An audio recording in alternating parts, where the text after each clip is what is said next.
दोस्तों हमारे चैनल दर्पण ज्ञान सागर में आप सभी का स्वागत है। बहन के लिए सर्प ने निभाया भाई का फर्ज। मित्रों, ये कहानी बहन भाई के बीच में एक अनोखा प्रेम बढ़ाती है। एक बहन के लिए भाई के बिना हमेशा मायका सूना होता है और हमेशा एक बहन के लिए एक भाई ही उसकी हर मुसीबत में अपनी बहन के साथ खड़ा होता है। तो आइए कहानी को बड़े ही ध्यान से सुनते हैं। आप हमारी कहानी में खो जाएं, उससे पहले चैनल को सब्सक्राइब अवश्य कर लें। मित्रों, एक नगर में एक सेठ जी रहते थे। उनके 7 बेटे और 7 बहुएं थीं। इन 7 बहुओं में से 6 बहुओं के तो पियर थे, लेकिन 7वीं बहू के पियर नहीं था। जब 7वीं बहू गर्भवती हुई तो उसे घेवर खाने की इच्छा हुई। उसके पियर नहीं था तो उसने एक घेवर चुरा कर के पानी भरने गई तो साथ ले गई और पनघट पे जाकर के उस बहू ने वो घेवर जो था पेड़ के नीचे रख दिया और सोचा कि पानी भर कर के फिर आराम से घेवर खा लूँगी। मित्रों, उसने घेवर की चोरी इसलिए की थी कि उसका मायका नहीं था। यदि उसका भी पियर होता और उसका भाई होता तो निश्चित ही उसके लिए भी सावन के महीने में घेवर जरूर आता। अब आगे गौर करते हैं। जब वो बहू पानी भर कर के घेवर लेने के लिए गई तो वहाँ पर उसे घेवर नहीं मिला। उस पेड़ के पास में एक बांबी थी, उसमें एक नागिन रहती थी। वो नागिन भी उस समय गर्भवती थी। घेवर को देख कर के उस नागिन की इच्छा उस घेवर को खाने की हुई तो उसने वो घेवर खा लिया। अब उस नागिनी ने सोचा, यदि साहूकार की बहू मुझे गाली देगी तो मैं उसे डस लूँगी और यदि कुछ नहीं कहेगी तो ये बिना पीहर की है, मैं इसे पीहर अवश्य दिखा दूँगी। मित्रों, इस प्रकार जब साहूकार के बेटे की बहू को पेड़ के नीचे घेवर नहीं मिला तो वो मन में सोचने लगी, शायद कोई मेरी ही जैसी गर्भवती होगी, उसने वो घेवर खा लिया होगा। अब तो सेठ की बहू की बात को सुनकर के वो नागिन बहुत ही खुश हुई और उसने अपने बेटों से कहा कि तुम इंसान का रूप बनाकर जाओ और साहूकार के बेटे की बहू को लेकर आओ। तुम उस साहूकार की बहू को अपनी बहन बनाओ और तुम उसके भाई बनकर के एक भाई होने का फर्ज निभाओ। अब तो इस प्रकार नागिन के बच्चे इंसान का रूप बना कर के साहूकार सेठ के घर पर चले गए। मित्रों, वहां जाकर के उन्होंने कहा कि हमारी बहन को हम लेने के लिए आए हैं। फिर तो उन सर्प भाइयों की बात को सुनकर के उस बहू की सास कहने लगी कि हमने पहले तुम्हें कभी नहीं देखा है, तुम पहले कभी क्यों नहीं आए? यदि इसके भाई थे तो तुम पहले से क्यों नहीं आते थे? तुमने इसे अपने यहाँ पर कभी नहीं बुलाया। आज तक हमें यही मालूम है कि इसका कोई भाई नहीं है, इसका कोई मायका नहीं है। फिर सेठानी की बात को सुनकर के वो सर्प भाई कहने लगे कि जब हमारी बहन का जन्म हुआ तब हम नानी के घर थे और जब हमारी शादी हुई तब हम परदेश कमाने के लिए गए हुए थे और आज हम जब वापस आए हैं तो अपनी बहन को बुलाने के लिए आए हैं और हम आपके लिए भी बहुत सारा सामान लाए हैं। इस प्रकार उन सर्प भाइयों ने बहुत सारे कपड़े गहने और मिठाइयाँ बहन की सास को भेंट की और इतना ही नहीं, वो सर्प भाई उसकी सास के साथ में जेठानी और के लिए भी बहुत सारे कपड़े गहने और मिठाइयाँ लेकर के गए थे। अब तो ऐसा नज़ारा देख कर के वो जेठानी जल कुड़ रही थीं और मन ही मन में सोच रही थीं कि इसके भाई तो बहुत ही धनवान हैं, अपनी बहन के यहाँ पर इतना सारा धन माल लेकर आए हैं और हमारे भाई तो ऐसा कुछ भी नहीं लेकर आए हैं। आज तक तो ससुराल में हमारी बरकत होती थी, लोग हमेशा हमें सम्मान देते थे, लेकिन आज के बाद में लगता है कि हमारा सारा सम्मान हमारी छोटी को मिलने लगेगा। मित्रों, इस प्रकार सारा सामान लेकर के सास ने बहू को उनके साथ में भेज दिया। अब वो सर्प भाई अपनी बांबी के पास जाकर के और उन्होंने कहा, बहन हम नाग हैं, उस दिन जब तुमने पेड़ के नीचे घेवर रखा था तब तुम्हारा घेवर हमारी माँ ने ही खाया था। उन्होंने तुम्हें अपनी बेटी माना है क्योंकि तुमने हमारी माँ को बिल्कुल भी बुरा भला नहीं कहा और शांति पूर्वक वहाँ से वापस आ गईं। इसलिए हमारी माँ तुमसे बहुत ही प्रसन्न हुई और उसने तुम्हें अपनी बेटी माना है। इस नाते से तुम हमारी बहन हुई। बहन, अब तुम हमारी पूँछ को पकड़ लो और तुम बिल्कुल मत डरना। फिर तो सर्प के कहने पर बहू ने पूँछ पकड़ी और वो सर्प जो था फिर अपनी बहन को लेकर के बांबी में चला गया और वहाँ पर जाकर के उसे बहुत सारा लाड प्यार मिला और बहुत सारा सुख मिला। मित्रों, सेठ की बहू गर्भवती थी, इसलिए उसने समय आने पर उसी सर्प की बांबी में एक बच्चे को जन्म दिया। फिर धीरे धीरे उसका लड़का थोड़ा बड़ा हुआ।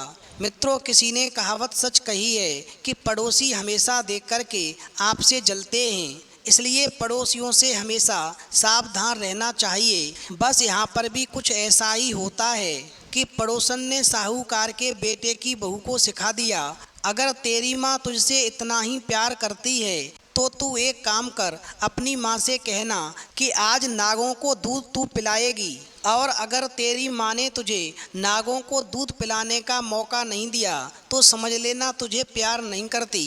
फिर तो पड़ोसन का ताना उसे सहन नहीं हुआ और वो जाकर के अपनी नागिन माँ से नागों को दूध पिलाने के लिए जिद करने लगी। फिर नागिन माँ ने कह दिया, ठीक है, तुम दूध पिला सकती हो। फिर तो वो बहन अपने सर्प भाइयों को दूध पिलाने के लिए दूध को ठंडा करने लगी। मित्रों, अभी तक दूध ठंडा नहीं हुआ था, उससे पहले ही सेठ की बहू के बेटे ने आकर के घंटी बजा दी, जिसकी आवाज़ सुनकर के छोटे बड़े सारे नाग दूध पीने के लिए दौड़ पड़े। जब उन्होंने दूध में मुंह लगाया तो दूध बहुत ही गर्म था, जिससे सर्पों का मुंह जल गया। तब नाग क्रोधित होकर के बोलने लगे कि हम अपनी बहन को काटेंगे। फिर तो नागिन माँ ने अपने बच्चों को समझाते हुए कहा कि अपनी बहन को मत काटो, ये तुम्हें बहुत ही आशीष देगी।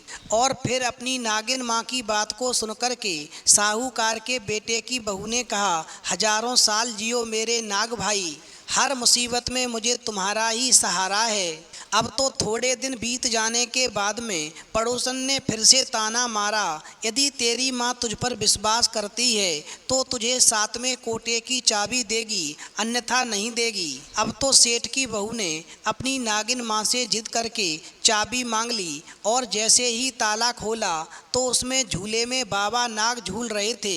फिर उसने बाबा नाग से कहा, सत सिया राम बाबा। अब तो बाबा नाग ने कहा, तूने सत सिया राम कर लिया, वरना मैं तुझे डस लेता।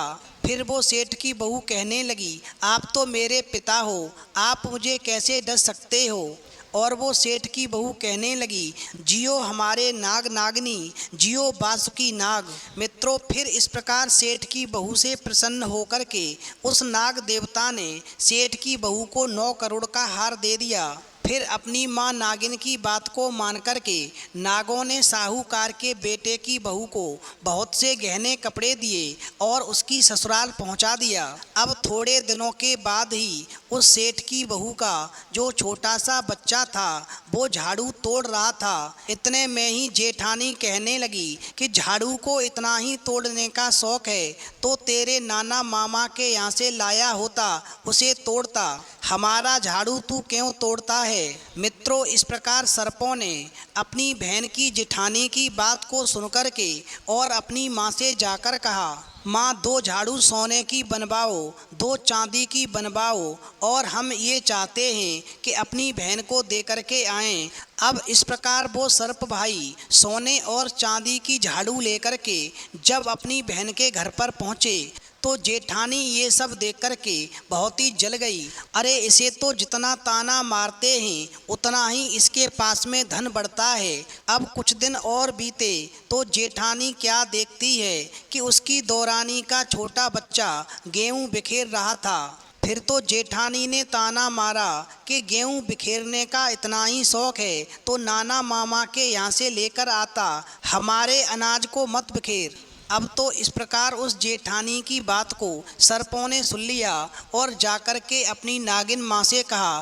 तो माँ ने कहा, 2 बोरी दाने सोने के गढ़ाओ, 2 बोरी दाने चांदी के गढ़ाओ और अपनी बहन को देकर आओ। मित्रों, इस प्रकार सर्प भाई सोने चांदी के दानों को बनवा करके और घड़ों में भर करके जब अपनी बहन के पास में पहुँचे तो वही जेठानी जल करके राख हो गई और मन ही मन में सोचने लगी कि इसे जितना ही ताना मारते हैं इसके पास में उतना ही धन बढ़ता है। मित्रों, एक दिन छोटी जेठानी लकड़ी लेने के लिए गई थी। वहाँ पर उसे सांप दिखाई दिया तो वो मन में सोचने लगी कि मैं अपनी देवरानी को लकड़ी लेने के लिए भेजूंगी और फिर से सर्प काट लेगा और मेरी सारी मुसीबत मिट जाएगी। मित्रों, इस प्रकार उस जेठानी ने उसी बहू को लकड़ी लेने के लिए भेजा।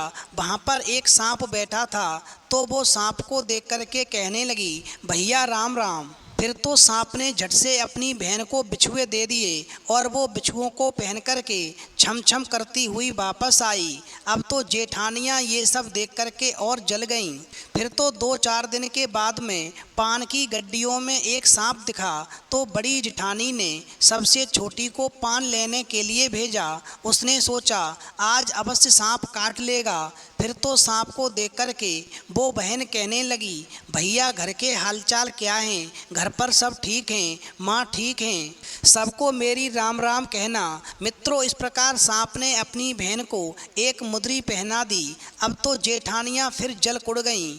अब जेठानियों की दाल जब किसी प्रकार से नहीं गली तो उन्होंने एक योजना बनाई और फिर जब उसका पति दुकान से आया तो उसको सिखा दिया कि तेरी बहू की दोस्ती सांप बिच्छू से है। फिर तो साहूकार का बेटा अपनी बहू से रात को कहने लगा कि तू मुझे सच सच बता दे कि सांप बिच्छू तेरे क्या लगते हैं जो तुझे काट खाने के बजाय गहने देते हैं। तो उस सेठ की बहू ने कहा, वो मेरे भाई भतीजे लगते हैं। फिर उसने सारी बात अपने पति को बताई तो पति ने कहा, तो क्या तेरे भाई भतीजे तुझे ही बुलाते हैं, कभी अपने जमाई को यानी हमें नहीं बुलाते हैं? मित्रों, इस प्रकार सांपों ने छुप करके अपने बहन बहनोई की बात को सुना और जाकर के अपनी नागिन माँ से कहा। तो माँ ने कहा, ठीक है बेटे, तुम जाओ और दोनों को बुला करके लाओ।